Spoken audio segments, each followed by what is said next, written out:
मराठवाड्यामध्ये काही दिवसांपासून सुरू असलेल्या पावसानं शेतकऱ्यांचं प्रचंड नुकसान झालं असताना पिकं अक्षरशः पाण्यात असल्यानं सडलेली आहेत। पिकामध्ये पाणी गेल्यानं शेतकऱ्यांचे पशुखाद्य देखील वाया गेलंय।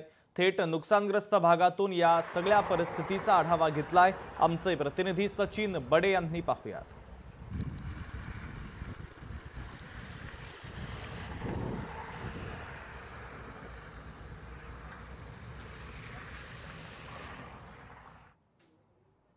महाराष्ट्रात मागील काही दिवसांपासून जोरदार पाऊस पडतोय। यामुळे शेतकऱ्यांचं प्रचंड नुकसान झालेलं आहे।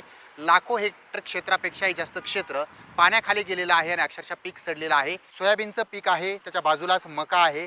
मका हे जनावरांना खाण्यासाठीचं खाद्य आहे, तर दुसरीकडे सोयाबीन हे असं पीक आहे ज्या माध्यमातून त्याची विक्री केल्याच्या नंतर शेतकऱ्याला 2 पैसे येतील आणि त्याने त्याची उपजीविकाही चालेल आणि घरसंसारही चालेल।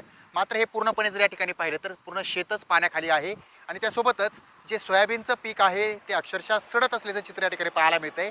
काही दिवस जर असाच पाऊस राहिला, असंच पाणी या ठिकाणी साचलेलं राहिलं तर पीक सुद्धा या ठिकाणी वाया जाऊ शकतं।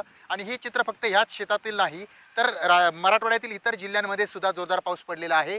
त्या ठिकाणी सुद्धा असंच पाणी साचलंय आणि पीक जे आहे ते सडत असल्याचं चित्र पाहायला मिळतंय। शेतकऱ्यांचं प्रचंड नुकसान झालंय आणि मागील 4 ते 5 दिवसांपासून शेतातील पाणी हे वसरायला तयार नाहीये, ते कुठल्याही प्रकारे बाहेर जायला तयार नाहीये आणि शेतामधली ही परिस्थिती पाहतोय। त्यामुळे हे फक्त पाणी शेतातच नाहीये तर शेतकऱ्यांच्या डोळ्यामध्ये सुद्धा आहे आणि दिवाळीचं पीक म्हणून ओळखलं जाणारं सोयाबीन असेल, त्यासोबतच कापूस असेल, हे पूर्णपणे पाण्यामध्ये सडत आहे, नुकसान होतंय। त्यामुळे ही दिवाळी काळी दिवाळी होणार की काय, दुःखाची दिवाळी होणार की काय असा प्रश्न उपस्थित केला जातोय। त्यामुळे सरकारनं ह्या ज्या ग्राउंड स्पॉटवरून लोकशाहीच्या माध्यमातून आपण प्रयत्न करतोय की सरकारला ही विदारक परिस्थिती दाखवण्याचा, त्यातून सरकार काहीतरी शेतकऱ्यांना नक्की दिलासा देईल हीच मागणी जी आहे ती शेतकरी करतायत। तर आता सरकारनं तातडीनं पावलं उचलणं आणि शेतकऱ्यांना मदत देणं गरजेचं आहे।